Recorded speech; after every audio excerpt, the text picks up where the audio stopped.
what's up guys? Today I'll be doing a review on the Venum Impact EVO boxing gloves. So stay tuned.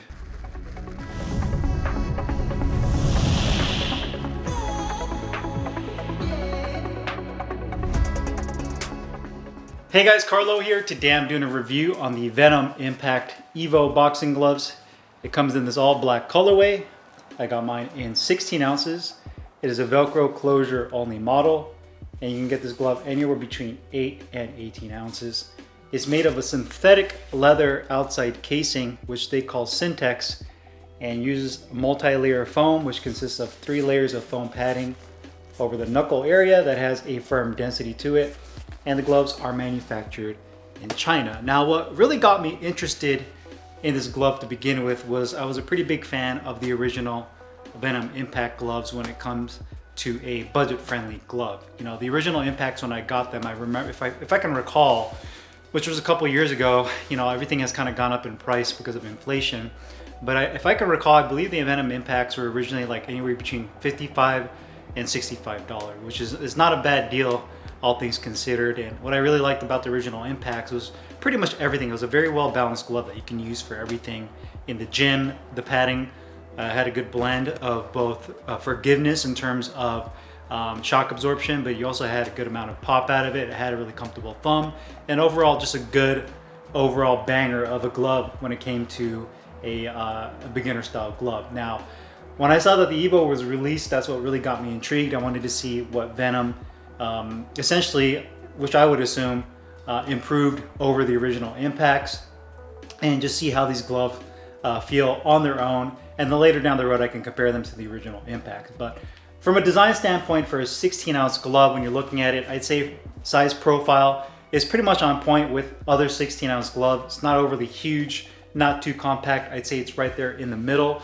The Syntex leather, this synthetic leather that they use, is a really nice, high-quality synthetic. You know, there's so many brands out there that use synthetic materials now, which is essentially like a type of polyurethane. That they're starting to slowly improve. You know, everyone kind of benchmarks off each other and comes out with a better synthetic over time. Obviously, a lot of manufacturing factories in China have come up with other types of synthetic material that can basically replace or replicate, you know, the style and look of leather, but gives you a little bit more durability, and you don't have to worry about leather. You know, obviously leather is a skin, and there's some maintenance that comes with leather. And I think a lot of times with these synthetics, you don't really have to worry about maintenance as much as you would with a genuine leather glove. But design-wise, you do have this stitching over the knuckle area. That's a single stitching that comes around over the back of the glove and kind of goes around on this back side and comes around here as well. I'm not really a big fan of stitching when it comes to the impact surface of the glove, mainly because if you were to use these for sparring, the stitching can essentially scrape your sparring partner. The other thing is whenever you have stitching, you're basically adding more, I guess you can say, more stitching for it to become undone over time. So obviously this is the impact area, and over time, if you were to use these gloves every day for training, I could definitely foresee the stitching starting to kind of unravel. And once one piece kind of comes undone, then the rest might start pull out. And the issue with that is I don't know if the stitching goes all the way into the foam. I'm assuming it does. And once that becomes undone, then the foam might loosen up on the inside of the glove. So not a fan of the stitching over the punch surface. You'll also notice that the stitching almost acts like it segments the foam. And you'll notice that the foam on the punch surface is actually a little bit more raised up. So it essentially gives you another layer of foam over the knuckle area that extends into the fingertip compartment. You also have that little Venum logo that's embossed into the finger compartment there, but it's almost like a little extra layer of foam over the knuckle area. It does kind of remind me of like those rival bag gloves that have that layer of D3O over that area. It kind of gives me that kind of vibe when it comes to these gloves, but it definitely has a more stiffer feel when it comes to that foam. It does have the number 05 on the back right there. I got to do a little bit more investigating and finding out what that actually means. There's nothing on the actual website that says what that means. I would assume something to do with maybe when Venum was originally founded in 2005. I don't know, but you do have that 05 right there. You have Venum written right here, right above the hinge point for the wrist support. It says Venum. And then on the back of the 3.5-inch Velcro strap, it says Venum established. Oh, there you go. Should have read before I said that. Venum established 2005, designed in Paris, HQ, legacy and innovation. So I was right. It was founded in 2005. And then you have kind of that perforated synthetic leather at the very tip right here where you grab the Velcro. I think that looks pretty clean. Gives it kind of more of a luxurious look to it. That perforated leather, whenever I see that, kind of reminds me of the leather on the interior of cars, that with that perforated material. Rotating to the palm side, opening it up, you have a standard polyester satin liner on the inside with some tags in here. It shows that it's 16 ounces, made in China. You have the Venum logo, Venum Trade Export Company, VTEC. If you guys are car fans of Hondas, then VTEC is another term that they use in cars. It says made in China, designed in France, PU synthetic leather. PU is basically polyurethane. And then it has a PO, purchase order number, and it looks like these were made back in May of last year. You have, I'd say, about an inch of firm density foam padding on the back of the wrist.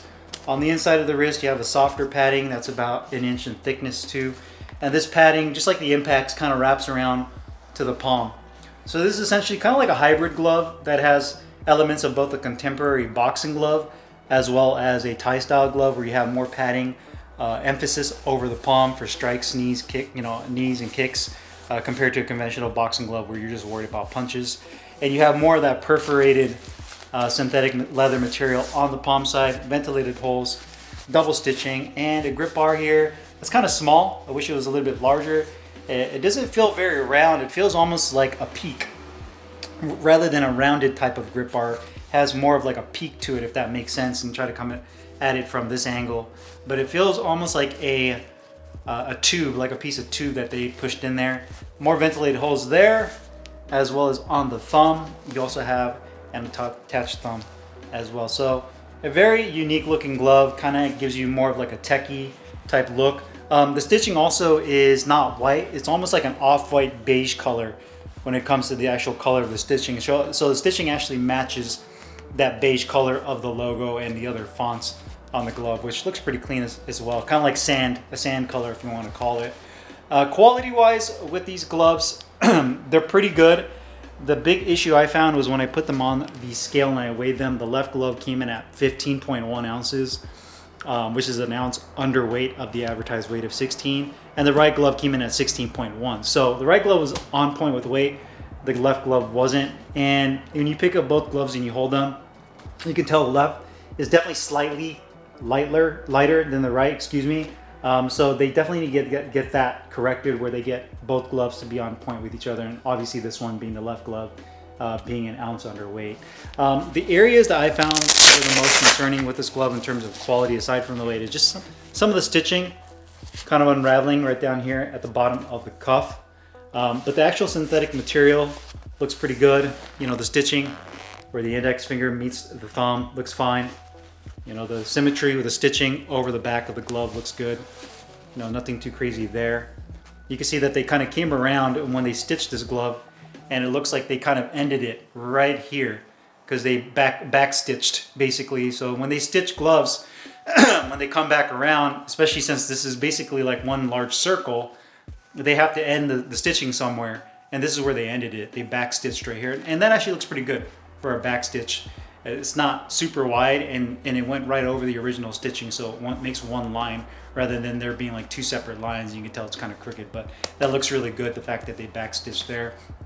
One thing I would have maybe liked to see is if maybe back stitch towards the back of the glove. That way it's not right here on the strike surface, but again, just certain things that I look for. Double stitching on the palm looks good, perforated, synthetic looks fine. Another piece of stitching right here where the piping is for the thumb, that's kind of sticking out a little bit. Rolling down to the palm side, everything looks pretty fine on the inside there. No exposed foam on the inside of the glove.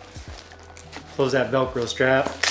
The Velcro is nice and grippy, and the glove is well balanced. It's not a top heavy glove. You can see that the distribution of weight throughout the entire glove is good. You can grab either end of it and you have no issues with the glove sagging, and it feels pretty rigid throughout the mid portion of this glove. So overall, quality is pretty solid, just the weight and some of the stitching that could be corrected. Comfort wise, slide your hand into the glove. Liner feels really good, nice and smooth. You have no bunching up whatsoever. A lot of gloves that have that satin liner on the inside sometimes tend to have excess material in the finger and hand compartment. This one doesn't. The thumb feels a little short, and I didn't have that issue with the original impacts. And you'll notice that it's a very flat thumb. It kind of comes up. So positioning is good in terms of it where it's located. It just feels a little bit short. And you can see when I pull and make a fist, the material, the Syntex kind of pulls that tip down just a little bit, but I could definitely feel my thumb, which is right here, just jamming just a little bit. And when I would land my jabs, I could definitely feel my thumb kind of poke into that. So it would have been nice if it was a little bit deeper. The other thing I didn't like about this thumb is that this piping is a little tight. I wish they made this piping a little bit larger so that I didn't feel like my thumb is getting the blood circulation kind of cut off right here. And especially because it's a 16-ounce glove, I can imagine maybe the 12 or 14 might be even tighter. And with hand wraps on, it definitely gets pretty tight. Add the fact that you also have padding right here that gives you a little bit more padding for protection, but it also makes this part of the hand compartment a little bit more tight as well. This right here definitely could have been loosened up a little bit. Finger compartment depth is perfect, nice and deep, not too wide, not too narrow in terms of the width of the finger compartment. You don't have a secondary grip bar, and you can tell that they tried to kind of cover up the stitching where the material lines up and meets right here, but it would have been nice if they put something there to kind of cover that up a little bit more, like a piece of neoprene or felt to cover that stitching on the inside. But the liner feels good, wrist support feels really good as well. The glove is a bit stiff when you initially get this glove, and you can't really open your hand all the way to parry shots. So it's definitely gonna take some time to really break in this foam. And a lot of it has to do with this layered foam in here being much more on the denser side, more protective. So it's just gonna take time to really break this glove in, especially the foam, to soften it up to be able to open and close your hand. Protection and performance. This is probably my favorite thing about this glove is that this foam is definitely on the denser side. So you can push down right here on the knuckle area. So if you're looking for a glove that's shock absorbent, this definitely would be a good glove for that. I feel that the foam is also definitely stiffer and more dense than the original impacts. But it does a really good job of compressing down and giving you protection that you're looking for. So if you're looking for a glove where you really need shock absorption, maybe you have sore knuckles, you just need something a little bit more protective, these do a really nice job. The drawback is when you make a fist with this glove, because it's the position, your hand position is a little bit, I want to say it's off, but because the foam is so stiff and when it rolls over, that I find that sometimes I'm not landing on my two front knuckles. I feel like I'm landing more on my fingers right here. So you kind of have to overcompensate a little bit when you're throwing your punches to make sure that you're landing on your knuckles with this glove. Otherwise, you're going to feel like you're kind of landing on your front fingers. And I think that has a lot more to do with just the fact that the foam they use in this glove is a little bit more stiff. So it doesn't really allow you to land on those knuckles and where they should be, outside of really overcompensating with the way your hand is aligned with the glove. So you really have to basically, when you throw it, and you know, granted, when you throw your punches, you're supposed to be turning over and really landing on those two front knuckles. But this one, almost like you feel like you almost have to overcompensate a little bit too much to land. So that's my main complaint with the way this hand compartment is formed and the type of padding they use, but very protective in that regard. Cost-wise, these gloves are $99, so if we want to round up, they're $100. I definitely think I'm a fan of the original Ampax over these. These are a little bit more expensive, a little bit more protective in terms of shock absorption. I still think the original Ampax are more comfortable and just overall a better glove. So I don't really know what the aim was with this glove, improving over the original. You know, the weight's a little bit off in the left glove. They did retain some features of the original. The sizing is pretty much the same. They have that palm padding. Aesthetically, it looks different. The padding is definitely denser and more stiff. The thumb feels a little bit more awkward and not as deep as I'd like it to. So I don't know. I mean, I feel like they try to revise it a little bit to improve it, but I still am a fan of the original impacts, which again, I'm gonna have to do a comparison review of those with these EVOs. But for the price increase to $99, I just don't see it, in my opinion. A decent glove, but I'd rather just save the money and get the original impacts, in my opinion. So if you guys have any questions or comments, you guys know what to do. Put them down below in the comments box. I'll put the link in the description box where you can find these Venum Impact EVO boxing gloves. See you guys later. Peace.